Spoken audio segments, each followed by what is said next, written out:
Chapter 14 The Priestess and the Chariot. Quite a curious turn of events, Igor laughed, breathing in light as he folded his hands and leaned forward. So already, the pieces have fallen into place. I must admit, he is swifter than I anticipated. Off to the right, Marie turned the page in the borrowed book. Another small sign of growth from that boy, whether he cared to admit it or not. I mean, he wants to prove himself. You can't really do that if you just wait around, and you haven't let him in either. A rather ironic turn of events. It is not often I have others approach me. Usually I approach them, but I'm familiar with the boy. His fortune is quite interesting. With a wave of Igor's hand, a deck of glowing tarot cards formed a circle in the air, then laid it gracefully in a stack. From the stack, he drew the chariot, placing it down in reverse. Before, his life lacked direction. He had met opposition every turn. Next came the hermit, also turned to the reverse position. His circumstances brought him isolation and withdrawal from the world around him, with the way he was going. But that was far from the last card he displayed. With a single snappy movement, he fetched the Wheel of Fortune, and once again placed the card in reverse. Bad luck would have followed him. His own sense of justice, another card reverse, would have been warped by the cruelty of the world. Through the fog of time and space, Igor heard a hurt young boy's anguished cries, saw a hand extended, power thrust upon him he could not begin to comprehend. But that future had shattered into 1,000,000 shards of glass and scattered to the wind. But that's changed, correct? Margaret asked, and Igor nodded. Little by little, I do sense a change. He flipped Justice to its upright position, then placed the upright Emperor beside it. Oh, by the way, guys, a little bit of voice actor knowledge, but Persona seems to be the game series that has the most Critical Role actors in it. Oh yeah, if you look at the cast list throughout all 5 games, I'm pretty positive you'll find everybody except Taliesin. Oh, and Ashley Johnson. Little by little, I do sense a change. He flipped the Justice to its upright position, then placed the upright Emperor beside it. A simple connection, providing stability and structure, has in turn rekindled the desire for justice and to uncover truth. Next came the upright Hierophant. Bit by bit, he builds new connections. The reverse Fool followed. Yet, that reckless spark within him could still lead him down a worrying path. And yes, folks, I do have my fingers templed. Maybe I should change Margaret's voice.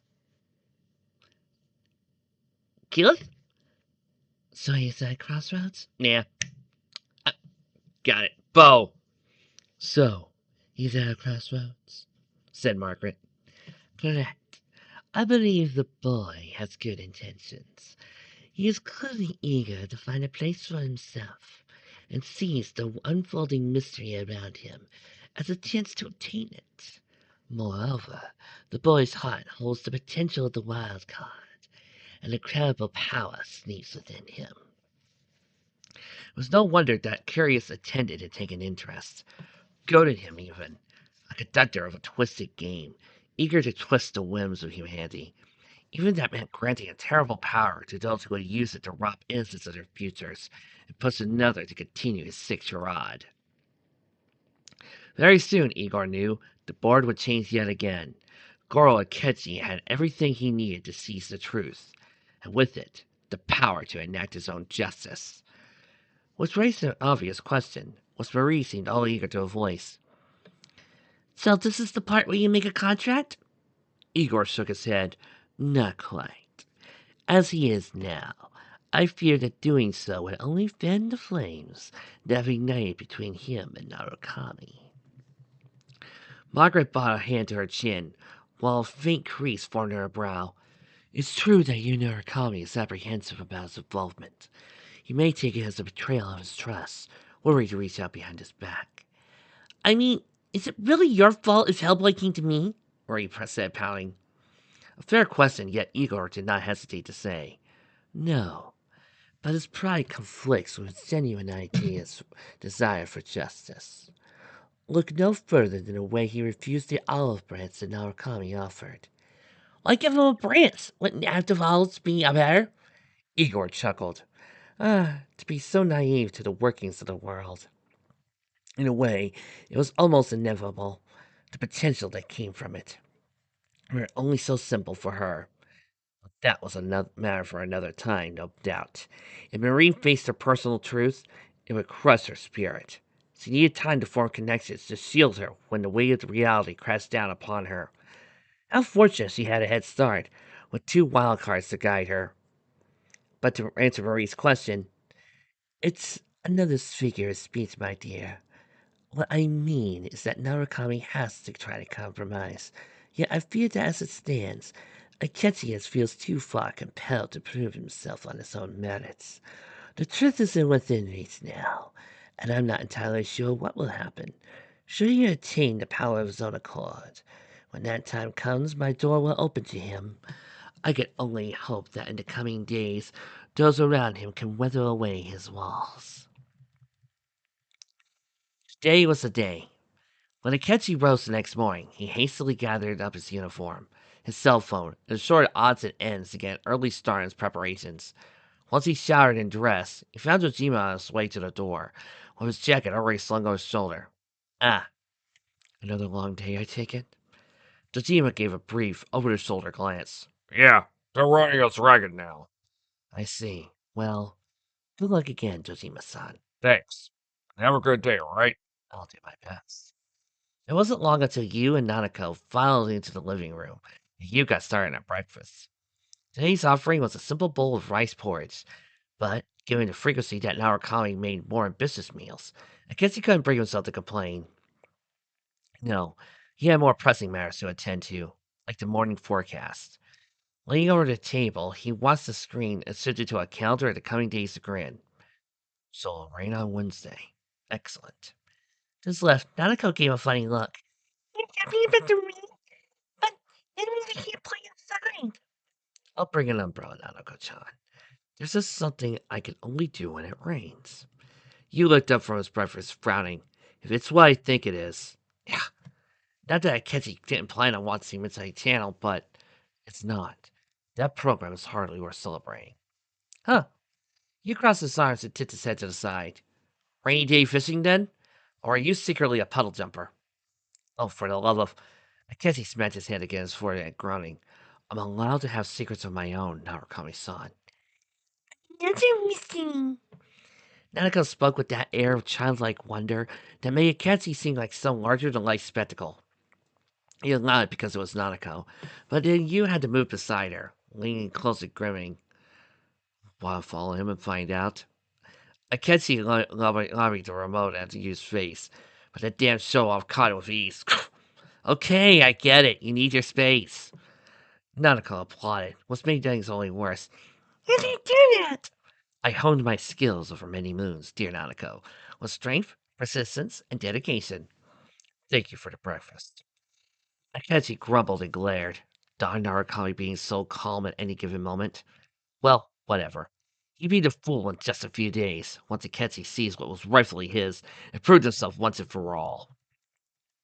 But one thing, one day at a time. It was unbecoming to let his temper get the best of him, even if you made it easy to lose said temper. Another saying of successful assignments, note-taking, and assistance clinging to the classroom passed with Akechi, retaining a favorable status amongst his classmates. Some of the teachers brought up the upcoming midterms beginning on May 9th, an annoying hurdle that would restrict Akechi's movements due to the mandatory studying. If he was going to prepare for the TV world, he needed to act cautiously, budget his time in advance. But that also hints on if the attendant Led's gift granted him the power, and if Ketsi had gathered substantial enough evidence.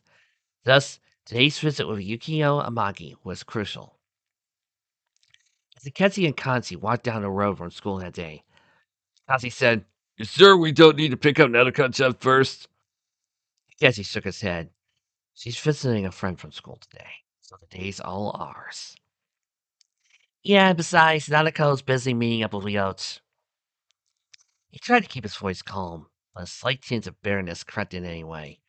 He knew, of course, that he couldn't keep Nanako all to himself, but the fact that she had these other people in her life. Well, at least Kanzi spoke up before he could lose himself to stupid thoughts. Oh, cheer up, man. You still got seniority as a bro. This gave a catchy pause. Or bro. You remember Nanako asking if that was what he was to her before. Was that really acceptable? Ketsi gulped, hunching his shoulders as he watched. It's been less than a month. So, if you think Marcel was going to throw you out, does he think he would have by now? True. He has a blood relative under his roof. It still permits my stay. And Ketsi was well past the point of assuming ulterior motives. Logically, it seemed that he was here to stay, at least for the immediate future.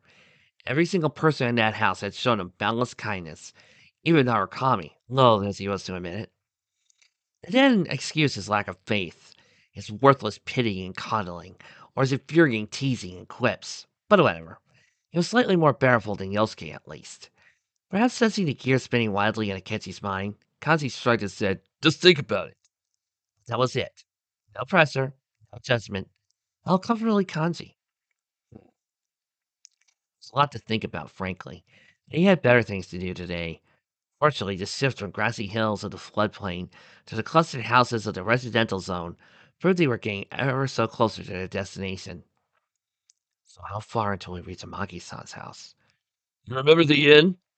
It's rather hard to forget one of Inaba's greatest landmarks, especially when we were just there a few days ago. Yeah, well, her family lives close by, so we're heading that way. Makes sense. A sort of commute between work and home for a frankly demeaning and thankless job. Kazi's posture drooped a bit, and he sighed. Yeah, it's just rough. Plus, I still hear people gossiping about what happened. Of course they are. Akechi growled, while he dug his nails into his palms. Getting this, Kazi stepped closer to him. Hey, it's what we're here for, right? I mean, you at least. Still don't know how she's gonna feel about seeing me. Oh, Kazi, always the self-conscious one. You finished her gift, didn't you? Well, yeah, Kazi pointed his thumb at himself, and you have me as backup. I know. Then have a little more confidence, Kazi-san. She genuinely wants to see you again. The soft tone of voice, coupled with an equally tender smile. She had told Akechi a few weeks ago he'd be engaging with genuinely supportive conversations with an actual friend. He would have laughed, cackled even. But at least his inexperience in such tenderness didn't seem to faze Kanji, however hesitant he remained in his response. I'll try. He took a few more steps before adding, Thanks, bud. soon the sidewalks and asphalt roads shifted to the cobbled path leading towards the Yamaki Inn. Side by side, Akechi and Kanji strolled past the stone bridge. Its colorful koi fish sipped through the pond beneath it. On the way past the inn's main building, passing strangers flowed in and out. Nuclear families with their small children, disheveled men in suits carrying briefcases, and gossiping housewives all briefly stopped and stared the moment they set eyes on Kanji. So Akechi stepped forward, and with that weaponized, pleasant smile said, "Shouldn't you mind your own business?" And so they did, allowing Kanji to visibly relax as they continued past the main building towards the traditional Minka-style home. A simple stone path led the way to the front door, dotted with blooming sakura trees and well-watered bushes, and shrubs with vibrant green foliage. A sprinkling of fallen petals gave the Yamagi residence an added visual flair, though he suspected this was far from intentional, and simply a result of nature's whims. When he reached the set of sliding double doors that marked the entry to the house, Kanzi took a deep breath and adjusted the uniform jacket slung over his back like a cape. Akechi half expected him to slide his arms through his sleeves, but it seemed like he wasn't quite willing to sacrifice his personal expression. Then he stepped forward. Well, here goes nothing. With a silent nod, Akechi followed Kanji's lead, allowing him to knock on the door. The way his face crinkled up, while his posture stiffened, made his discomfort all too clear. Akechi, to his credit, kept a straight, relaxed stance, though he topped his chin up, expecting to be greeted by Yukio's parent. Instead, CA slid the door open and immediately stumbled back with an explosive, Kazi-kun! Oh, Hey, TA-senpai. Kanji ducked his head, shoulders rising to meet his earlobes. He even bent his knees a little as if intended to look smaller. It didn't really work, but place for effort. Kenzie, on the other hand, retained his confident posture. Here to visit a Maki-san, I take it? The shock seemed to wear off. As TA stood up straight and slapped both her hands on her hips. Well, duh. Somebody's got to check up on her, and her parents are way too busy at the inn. She paused, then flashed a goofy grin. But hey, it's good to see you again. Likewise, Cassie said, though mostly for formality. What was he supposed to make of Chie? Last time they met, he did lead to his defense. She was the only one in his little group who made an effort. And as for loud and reckless as he seemed, she'd been nice enough, he supposed. Was there any reason to expect that to change? He'd find out soon enough. Kanji, rubbed his neck and stayed slumped over and slightly crouched. We're not interrupting anything, right? You and Yukio-senpai need the space. Then Chie stepped out the door and gave Kanji a light little slug on the shoulder. You big goober! Of course it's okay. Come on! She turned and slid her arms towards the doorway. The message was as clear as day. So naturally they followed her in, removing their shoes along the way. This was certainly one way to describe a Magi abode, with its wood and Tantanai fat flooring and cream-colored walls adorned with beautiful wall scrolls, depicting lush mountainsides. Here white snowfall, soaring phoenixes, and sakura branches in bloom. Sunlight beamed through the shoji panels. Cells and alcoves held small potted plants, including a few bonsai. A small family shrine rested against the wall. I guess he moved slowly as he soaked it all in. There was an air of wealth in both money and history. This humble home that contrasted like clutter in more modern atmosphere of the Dojima household. You see, this was the problem with Trimpink. We never really got an example of the town. We were told through narration, but we never really got to feel it. We're chapter 16 into the story. And now, I already feel like I've gotten used to the Dojima household.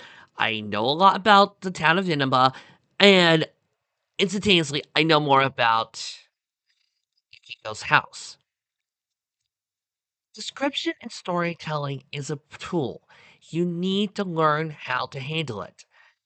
Go for too long, and you start sounding like you're a tour guide. It's too little, and you're left wondering what the town looks like. But by focusing on one town or a building, you immediately know. Like, again, for instance, you don't need to know fully what a storefront looks like. You can just say it's the bookstore. You can see a bookstore in your house. But houses are different. Buildings are different. You can imagine what a school looks like, but others do need a description. So adding a little flavor like this does help. Oh, and of course, it also helps to tell you about the character here you're looking at. T.A. chuckled a little as he led down the hall. Pretty old fashioned, right? Just this kind of big thing in the Yukio family. Jesse pressed a finger over his chin. A family home and a family inn carried on for generations. Made sense, of course, but difficult to imagine. Oh, right. I guess it was kind of hard, huh? Don't pity me. Jesse said, a bit too harshly. He winced upon realizing it. She held up her hands and said, Whoa, easy. Wasn't trying to pity you. It's just a little sad. Kanji moved behind Kachi and said, I guess he's got a lot going on, TA-senpai. It's up to him if he talks about it, though. Rather than open up, Kachi quite eagerly dismissed the subject. Let's just focus on Amagi-san. As friendly as TA was, she's still barely an acquaintance. Right. Well, let me just let her know you're here. TA awkwardly shuffled off to one of the sliding shoji. She slid aside to poke her head into the room. Hey, Yukio! You good for some company? Oh. Yukio called from within. Who is it? TA poked over her shoulder. You're not gonna believe it, but Kaji-kun's here. Look at Kaji-kun. Kaji-kun? Well, that's a surprise. Kaji winced and inched backwards. I guess he sent him a sharp look as if to say, stay put. TA continued. Tell you about it, but hey, He came all this way to see you, and Kazuki's looking a teensy bit nervous. Hey, I ain't a bit nervous. An explosive giggles burst from Yukiko's room. Okay, I don't mind. I know that. Kazuki howled, shaking his fist. Of course, it had the adverse effect of making Chie giggle too. So sorry I'm in. Go ahead, Chie, Yukio said. Chie stepped aside, revealing the room for all to see. As Akechi stepped through, his eyes scanned the area. A low desk rested beneath the window, with a small lamp on top. An empty birdcage hung over the desk, while a shelf rested in the corner to the right, while small paintings and scrolls lined the walls. The carpet, the desk, the pink hues of the various works of art contrasted with the white from the walls and shoji, as did the small TV across the room. And again, room description allows us to see more into Yukio as a character. I've always rooted for characters first. You don't even have to do it all in one sentence. You can say if a guy likes to work out, mention that somebody accidentally stepped their foot onto a barbell. Stuff like that. That helps establish character. The reason why I'm talking about this is because Persona is really, really good for character introspection. One of many reasons why I love it. As for Yukio herself, she sat on a futon, half consumed by a thick red blanket. Once Akechi met her gaze, she greeted him with a smile. It's nice to see you again. In turn, Akechi bowed. I'm glad you're safe, Amagi-san. Are you feeling all right? Just a little tired. I'll be okay. The edges of her smile wavered slightly. Then she glanced at the entrance, where Kazi absurdly poked his head from behind the soji. Kazi-kun, you don't have to be so bashful. I ain't, he stopped himself. I mean, sure, gotcha. He awkwardly scooted inside, earning more giggles from Yukio that tinted his cheeks a bright pink. So, that must have been a lot, being kidnapped and thrown into a TV and shit. A small gasp escaped her. You know about... She paused. What am I saying? The others mentioned it before. Hey, it's a king, said Chie, making her way to Yukio's bedside. What happened that day? I can only imagine, Akechi said, stepping further into the room. Kazi-san and I know the gist of things, that there's a world beyond the TV screen, where terrifying monsters dwell, and those who enter must face their repressed feelings. We figured that you who appeared on the Midnight Channel was one such being. That's right. Yukio's face turned downcast as she grabbed the blanket. It was frightening, facing the side of me I tried so hard to hide. She said so many horrible things about Chie, about the inn, about you. Me? That was surprising. It wasn't as though they knew each other that well. Mm-hmm. You were stuck with those awful people, but Kazi-kan rescued you, and now you have a loving home. She peered at the empty birdcage, sighing. I suppose a part of me was jealous that you could break free from the cage you were trapped in, that you had a dark knight who could save you. A dark night? Kazi rubbed the back of his neck, keeping his head down. I don't know. Was just doing what I thought was right. And what no one else had the strength nor courage to do. Akechi added, a warrior who acts on his own sense of justice, even if it means walking a difficult path. I think Dark Knight is a rather apt title. Even so, what Yukio said, Akechi felt quiet again, folding his arms. I suppose I can see why, Amagi-san. You have so many expectations looming over you. Now you've been thrust even further into the public thanks to the media. A deep scowl cut across Kazi's face. Filial piety is a real bitch sometimes. Uh-oh. More laughter squeaked out of Yukio. Was he that easily amused? It's so blunt, Kazi-kun.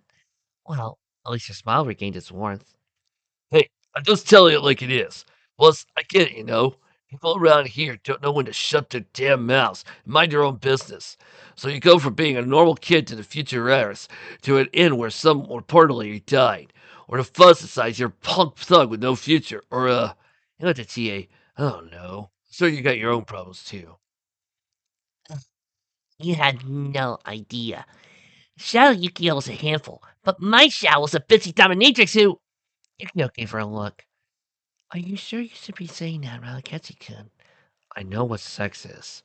Akechi's fake, pleasant smile probably went to loud place of the flat vocal inflections. Kazi laughed loudly, while the girls just stared. Yeah, kid's seen some shit. So, Cassie continued, the dominatrix shadow. She tittered and waved her hand. Right. So, total control freak. So you acted like I wanted to keep Yukio wrapped around my finger. There was some other stuff too. But the point is, it was a lot. But it was still a part of us, and we both had to accept it. Even if it hurt. Interesting. Very interesting. Then, do you really view Amagi-san that way? Or your family's in? How literal were these shadows? That could be key information. Yukio shook her head. A part of me did feel that way. Just one part, and not the whole picture. My shadows took all those feelings I tried to hide and made them bigger. Yeah. Chie heaved a small sigh. But you know, Ketty-kun, I think I kinda get it. You wanna prove yourself, right? And it feels like everyone around you won't take you seriously. Ketsy's arms crossed tightly. He gripped the fabric of his sleeves. He avoided eye contact and words failed to form. So Chie kept talking. This might be hard to believe, but I'm not that popular with guys. Yukio's the one they go gaga over. While everyone thinks I'm too loud or crass or not feminine enough.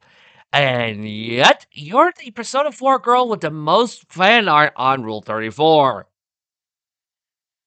How? Screw them, Kazi said, raising a fist. The hell do they know?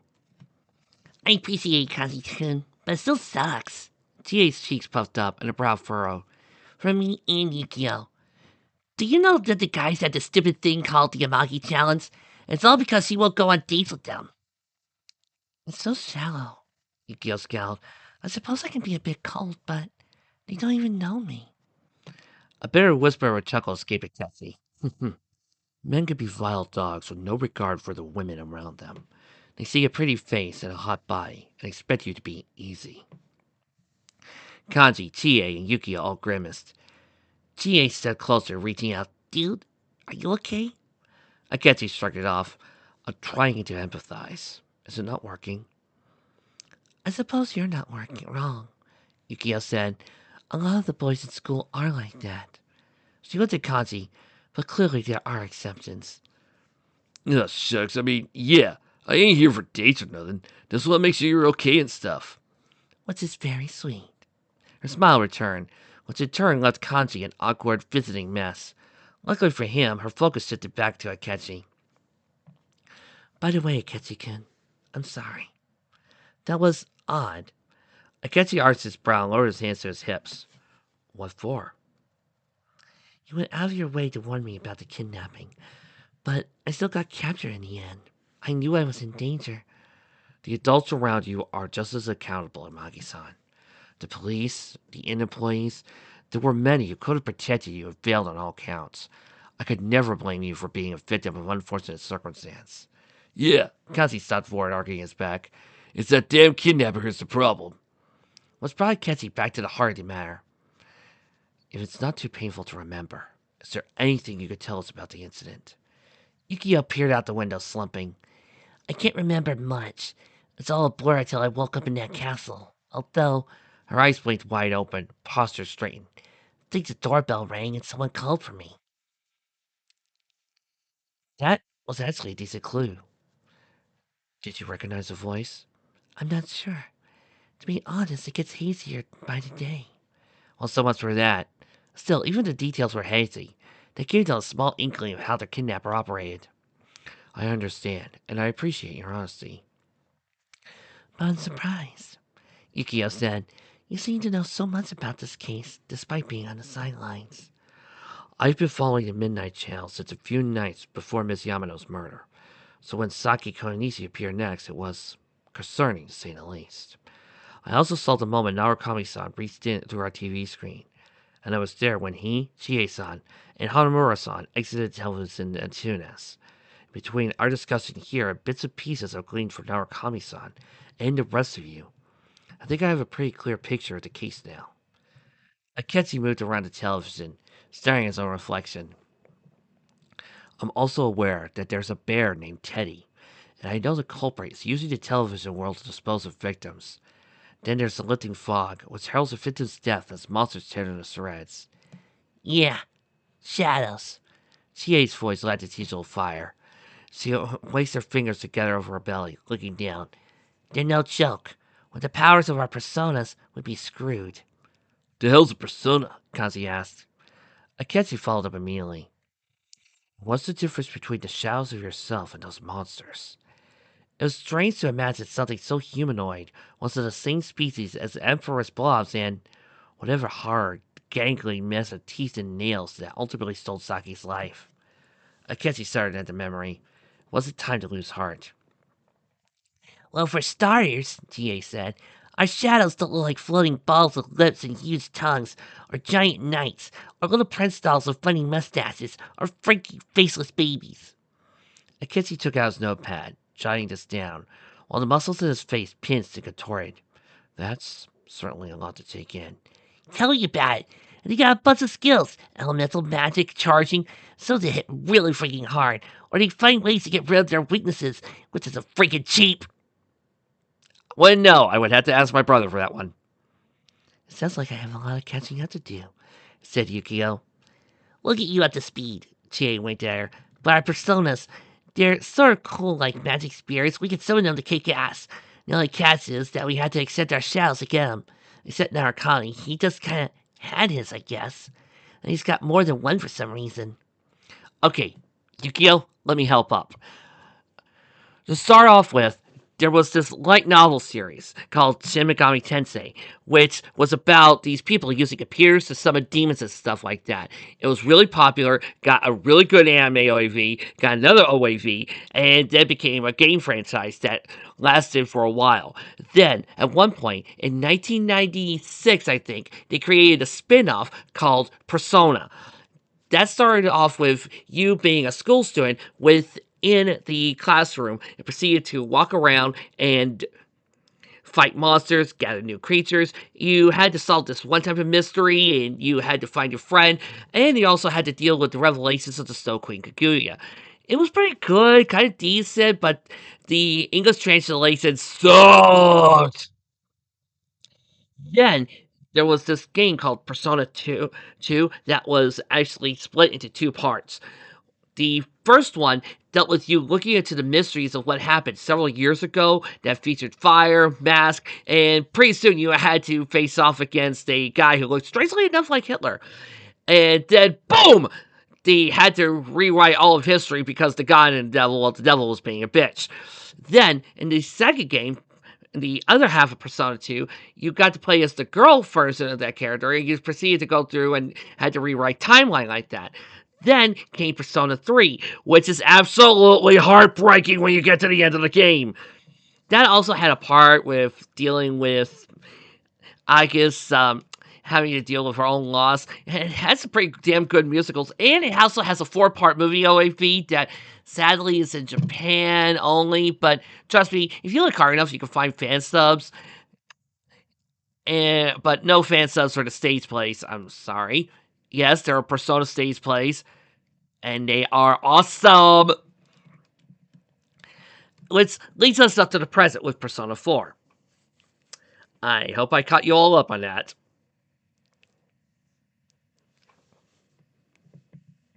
Of course Narukami would have more than one. Aketsu's face twisted into a glare, which he hid by glancing at the TV again. Of course you would be the special one. Seems simple enough. Confront our repressed feelings, accept them, obtain new abilities that allow us to fend off the killer, rescue victims and get trapped behind the screen. Ha! That explained why you was so worried about his dark side. Repressed feelings? What would that mean for Akechi? That's supposed to be simple, said Kanji. I don't know, man. Sounds to me like those shadow cells bring up a lot of uncomfortable feelings. Yeah. Chie wandered over to the window, tucking her hands behind her back. I knew I had to face mine. It was still rough. If Yosuke and you weren't there, I don't know what I would have done. Akechi wanted to protest. He wanted to say he could handle it. But that would just be a retread of tired arguments that would bring unnecessary tension to the room. Instead, he slowly pressed his palm against the screen. So don't go alone, and brace yourself for the worst. You really do want to be a part of this, don't you? Said Yukiko. Is that a crime? He glanced over his shoulder. All this time I had to watch these people get kidnapped and die, and all I could do was observe. The police can't even comprehend what's really happening, and so the fate of victims is left in the hands of a handful of sky scholars. And somehow, I'm the only one unqualified, despite all the work I put into this case. I've been training him, Kazi added. We're still working on the basics, but we figure if we could show some fighting chops, you Senpai will ease up on him. Ooh, nice! CA cracked a huge grin, though it faltered before long. But Kenji-kun, still a lot to figure out, you know. If you and Kanzi went in there, you have to be ready to take on your shadows. And it'll be a need to be at a time where there aren't any victims, and where we don't have to worry about rain for a while. Rain is coming on Wednesday, and with prolonged rain comes fog. I understand that. And now that Akechi had something to look forward to on the next rainy day, it was less of a pressing concern. You obviously don't know where or when the killer will strike next. And once the fit has been placed into the TV world, their rescue is of greater priority. I can also imagine the location of the TV may be of some importance, since you and your friends are able to come and go from Junes, but victims don't have that luxury. Damn, you're good! GA waltzed up beside him, tapping the TV screen. It rippled for a second, then stopped. Yeah, if you went in through here, you'd probably get stranded in some freaky dungeon the same way Yukio did.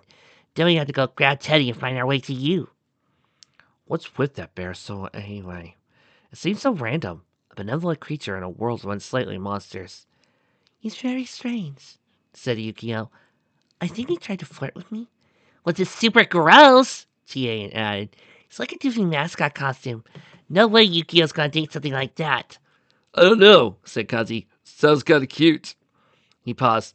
I mean, lame! Give me a real bear. No, that's cutesy mascot shit. Yukio burst out laughing again. Kanji-kun, you're so silly. I'm not. His pout looked so out of place on a sharp, rugged face. Still, best not to draw attention to it. Akechi jotted down a few more notes, based on what they told him thus far. But, something still seemed a bit off. That night, when you came home with glasses and claimed it was purely for aesthetics. This is probably a reach, but are Narukami-san's glasses related to the TV world? Yep! CA reached into her pocket and pulled out her own sleek, yellow-framed pair. These baby let us see through the fog. So to ultimately transverse to this TV world, glasses are a must. Interesting. But that meant he had to acquire those glasses somehow. And does Teddy have anything to do with them? They had to come from somewhere after all. Yep! Don't know how he does it, but he just sort of makes them. So the bear is useful, at least. Sounds annoying as hell, but I suppose you can't be too picky with allies in a world like that. That at least confirmed his attempt to save Saki was genuine as well. Not that it did any good in the end. Yeah, he's the one who let us to Yukio. He's the only real chicken out here. So we just kind of had to put up with his weird puns and creepy comments. It's probably my own fault, said Yukio. He took those things my shadow said and got the wrong impression. That's not your fault. Akechi turned to face Yukio again, expressing firm. It was obvious to me when I saw the broadcast that this shadow of yours was not how you conduct yourself. If it was born of repressed emotions, then I imagine it lacked the inhibitions you normally display to manage those feelings. Even so, her cheeks turned pink. Doesn't make it any less embarrassing. There's just one thing I don't get, Kazi said. How come TA Senpai's up on her feet while you're stuck at home? I mean, you should be wrestling and feel like shit, but it's kind of weird. Yukio propped her cheek up with one hand, frowning faintly. To be honest, I'm not sure. It's just that after I awakened my persona, I was so exhausted I could barely stand. Maybe it's got something to do with the TV world, said Chie. You were stuck in there for days, and that was without glasses or a persona. Ah, that was a fair point.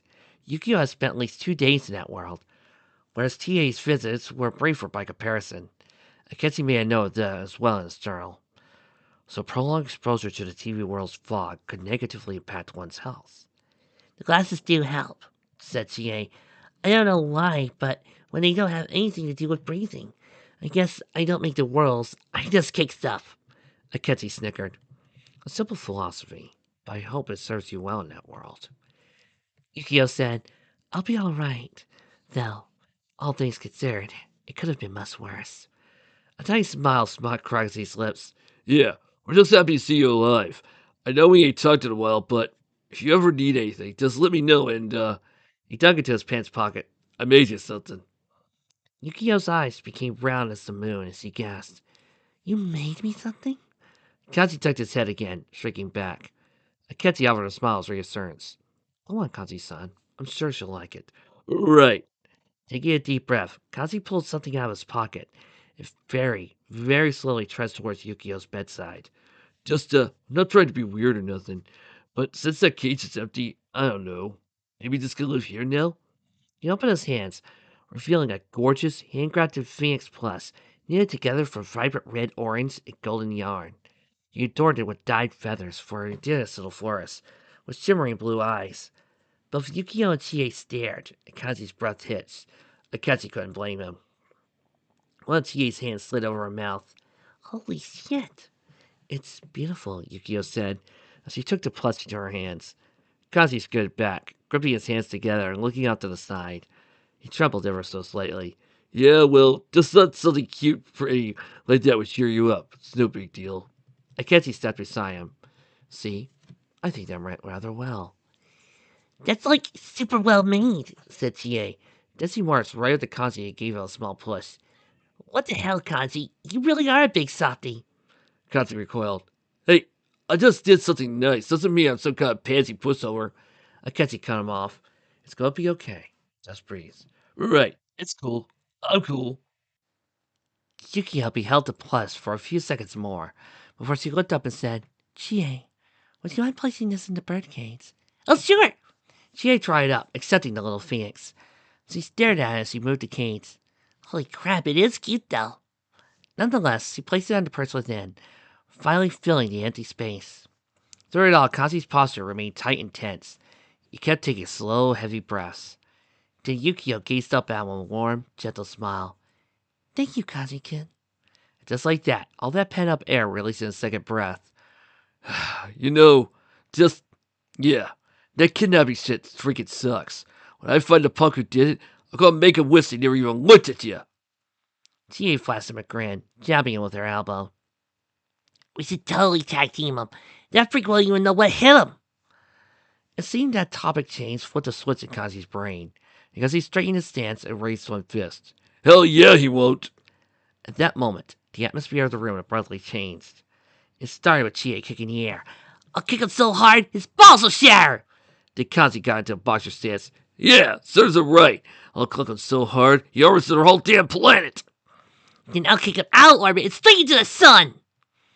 This was also excessive, but rather than protest, Yukio snorted, then snickered. Then, without warning, she howled with uproarious laughter. Don't forget to save some for me.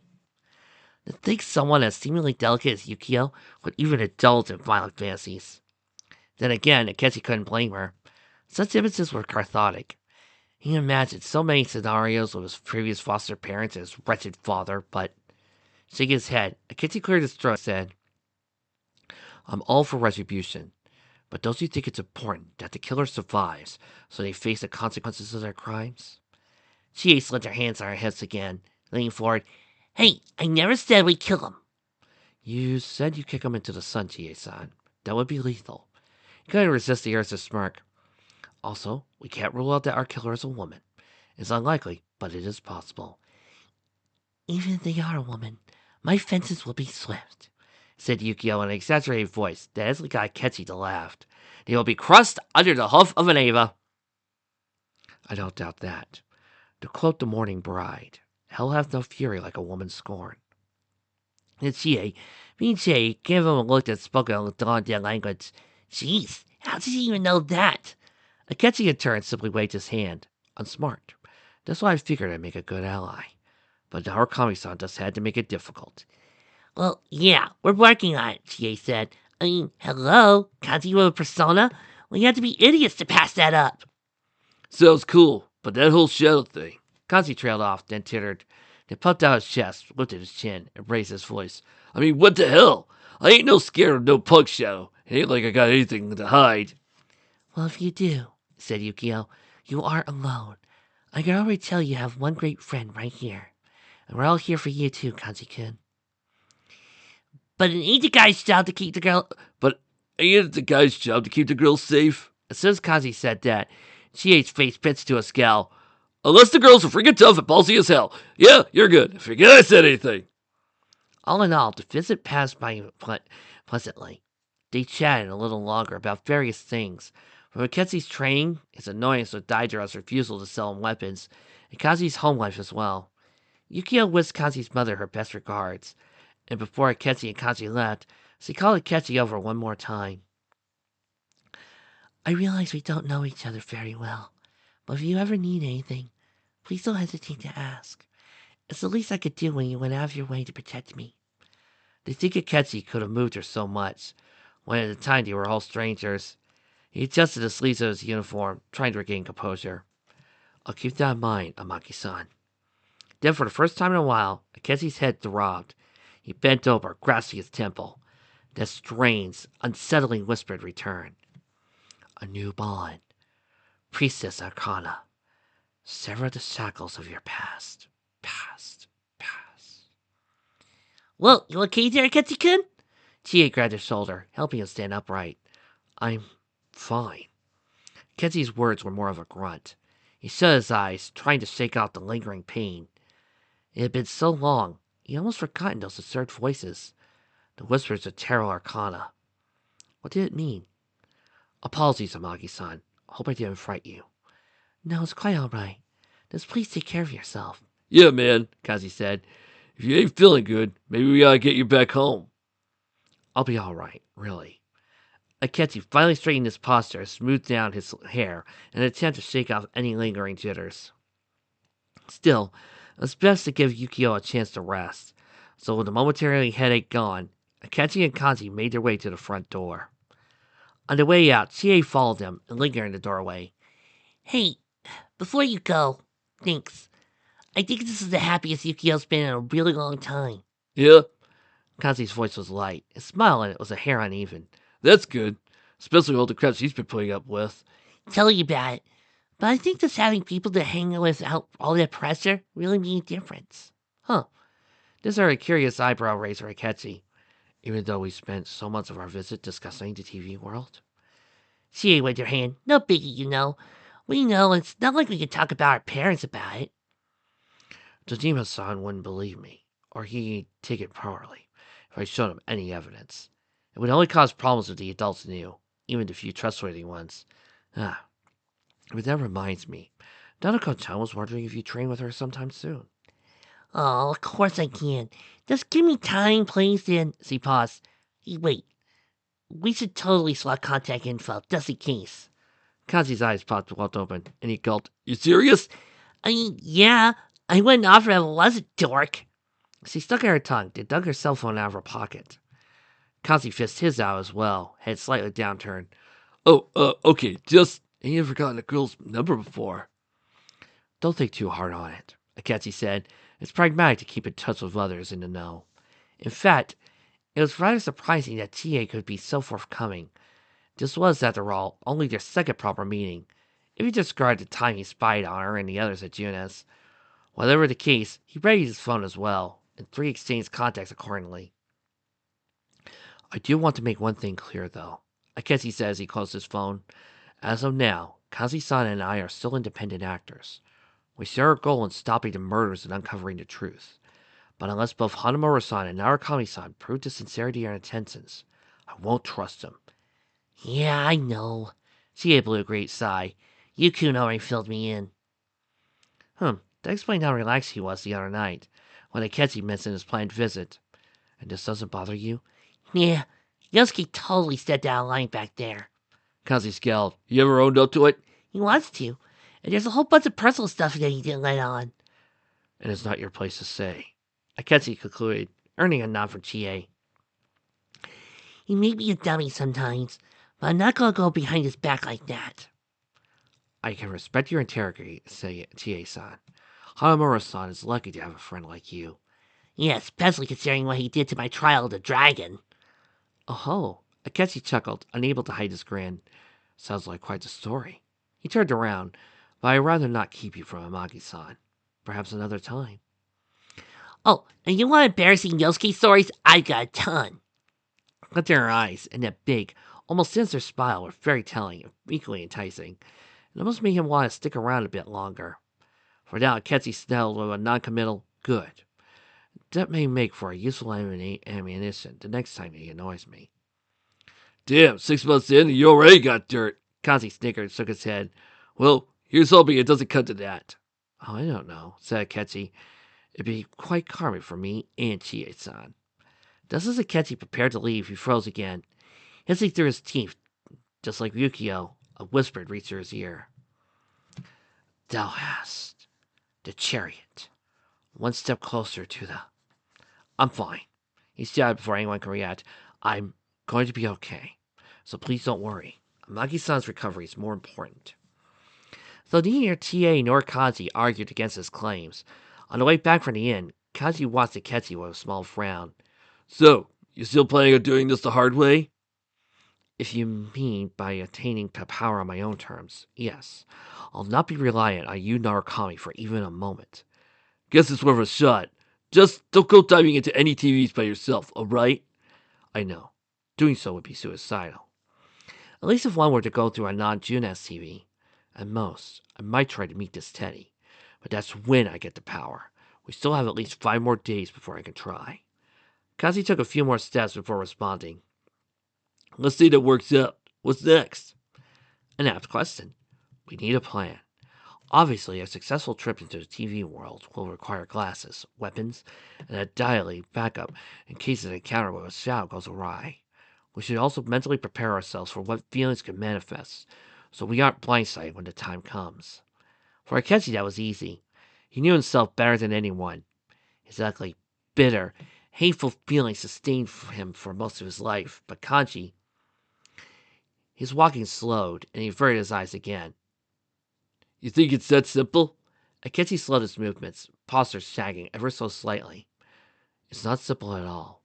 An efficient shadow encounter risks becoming privy to things you rather hide. I can understand why it's daunting, but I also think it's planning it at a time when we have clear skies would prevent a shadow from appearing on the Midnight Channel, limiting exposure to the general public. There's another thing, though. What if our perp nabs someone else while we're putting it all together? Then we adapt. We'll continue watching the evening news and track the motions of any figures thrust into the limelight. If no victim appears during the next few rainy nights, we move on to the next phase. Which is the bear? Weapons? I can't buy weapons, so I may need your assistance with that. But as for this Teddy, I think I could win him over with a little charm. He flashed another pleasant boy smile, a small politeness, a dash of flattery. Here's hoping it's that easy. More buildings came into view, growing in density as they wandered. So it's gets back to training tomorrow? That would be ideal. The more we could do before midterms, the better, since I'm going to have to start doubling down on my studying. Yeah, guess I gotta work on that too. You're always welcome to drop by, Kanji-san. I may be a middle schooler, but I don't mind helping you stay on track. Kazi wheezed out a laugh. Damn, getting tutored by a middle schooler. That'd be a first. Equivalent exchange. You train my body, I train your brain. Nanako-chan gets the added company as a bonus. You know I can't say no to her. All in all, it was a productive day, both in building alliances and broadening the knowledge of the case. With the information gained from the visit to Amagi residence, Ketchy looked over his updated notes.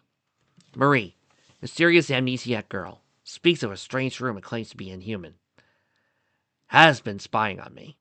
Works for Denose and Margaret, who reside in the room. Despite her aloof demeanor, she seems to care more than she lets on, and feels connected to this town for reasons he can't comprehend.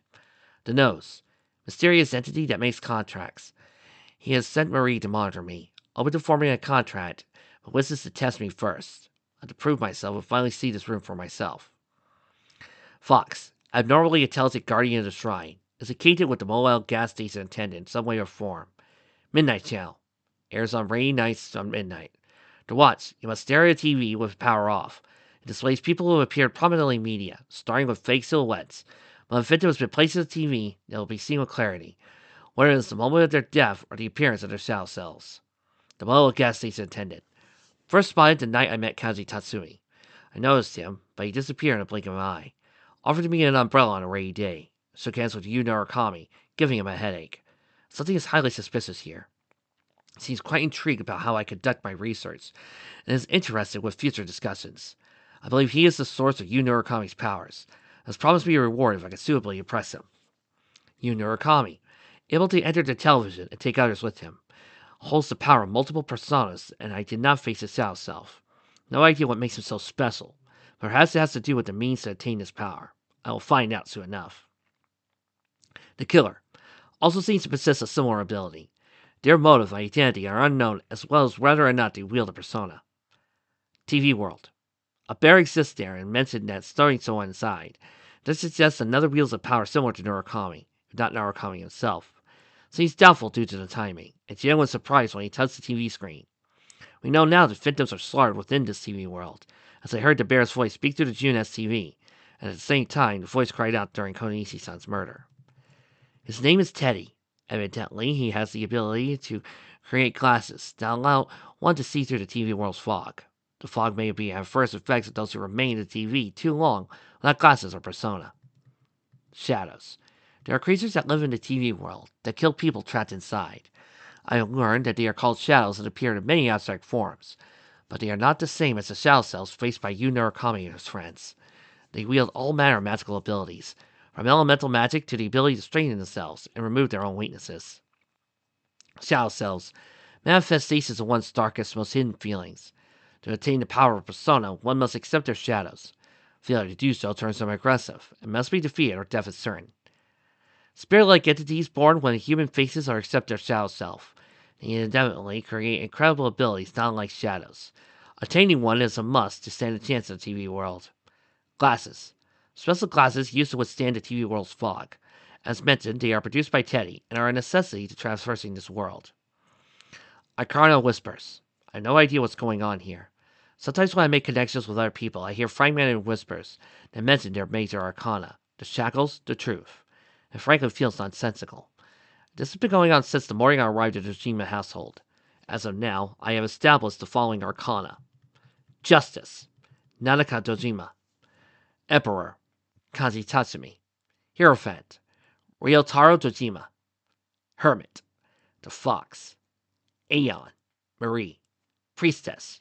Yukio Amagi. Chariot. Chie Satanaga. Strangely, no such connection has been made with Yu Murakami. Not that I'm complaining, but it is odd.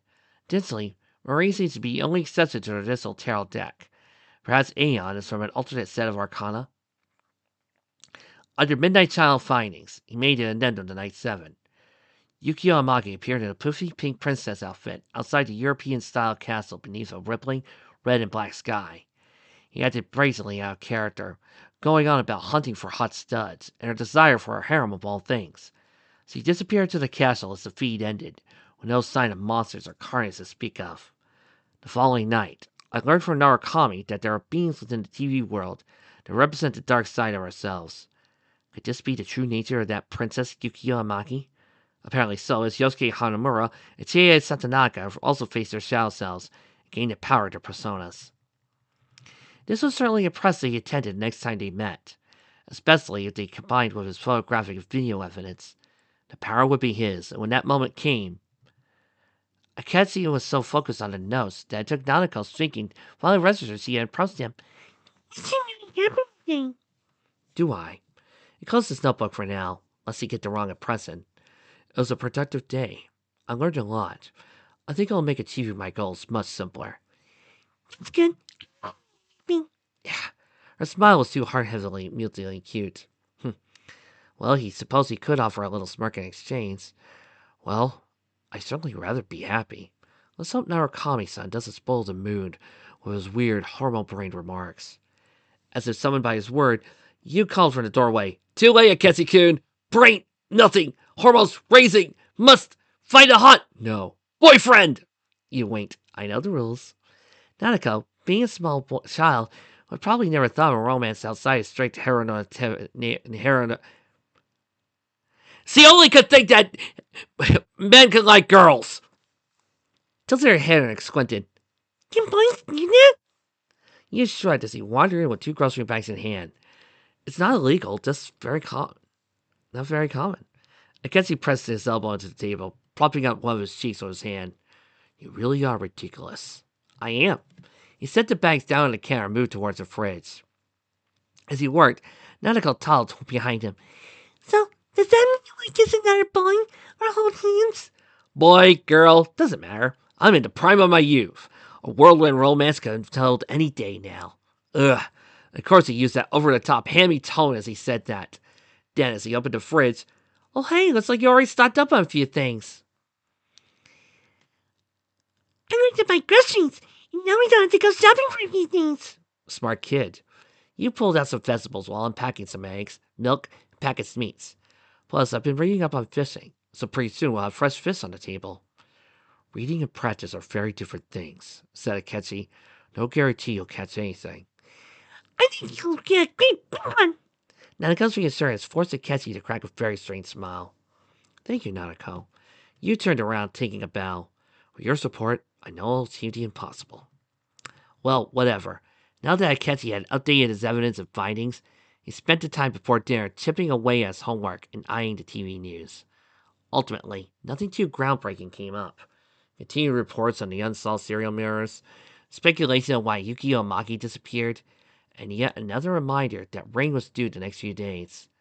When it came time for dinner, Yu started out carrying 3 bowls of nikujaga, into a colorful blend of braised pork, onions, carrots, pea pods, and shirataki noodles woke Akechi's slumbering stomach with a deep rumble.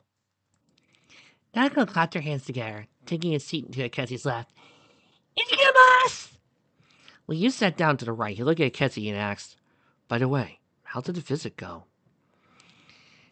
It was very informative, and Amagi-san is recovering well. Chie-san was there too, and she and Kanji-san bonded over rather indulgent fantasies involving the secret. Best not to say culprit around Nanako. Yeah, it sounds like them. You snickered and took one bite of his handiwork. Glad you're getting along. Are you surprised?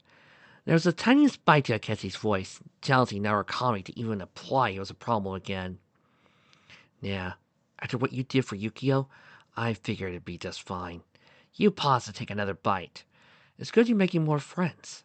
Friends? Isn't that a bit premature? Chie's been rooting for you the whole time. Yukio really appreciates that you warned her. If you let them in, you might be surprised. Or disappointed. Or on present terms. But I know better than let my guard down. Nanako said, but I think it's nice to have friends. Not like people to blame with. Because you're busy. Then reached out and patted her on the head. But no one could ever compete with you, Nanako-chan. You and Kazi-san have set the bar very high. It wasn't entirely in jest. They and Jojima were the exceptions. Trust was not so freely given. If you're scared of getting hurt, you started, but Akechi swiftly cut him off. I'm not afraid, Narukami-san. I just know better than to get ahead of myself. After nibbling a bit more, he added, besides, we exchanged contact info. It's not like I'm seeing them again. Then you just had to cause a hand on Akechi's shoulder and looked him dead in the eye. Wow, look at you. 12 years old and already got girls. Akechi tossed the remote at him, but just like last time, he caught it straight away. He even changed the channel to that quiz show Nanako liked. Got it. Pure business. It is. In fact, I have a very busy week ahead of me. In ways you can never comprehend. Oh, he looked forward to seizing that power, proving you that he was capable. Once he achieved it for himself, Narukami would have no choice but to allow his involvement. You and me both. Yu's comment earned a curious raise from Akechi. Decided to pick up some jobs on the side. Then there's the basketball club, drama club. Oh, that was interesting. He outright admitted his hands would be tied. Seems like a lot to juggle alongside the secret. Hey, it pays to make connections, build new skills, broaden your horizons. Akechi scoffed. What you do with your free time is entirely your choice. I'm content with my current obligations. He picked up his empty bowl and moved to the kitchen. At any rate, thank you again for the meal. I should probably turn in early so I'm well rested for tomorrow's training. Okay, said Nanako. But, you think you talk like tomorrow? I'll ask her before I go to bed. Yeah, glance at you. I trust I won't conflict with your plans. Nah, I got a daycare shift tomorrow. Daycare. As in supervising multiple children? Akechi shuddered. You are a far braver man than I expected. Before Kenzie went to bed, he texted TA about Nautico and flipped through his notes one last time. Rain was due on the 27th. Maria owed him that book on the 26th. Otherwise, he just had to spend the coming days on training and his studies until opportunity to meet the attendant finally arose.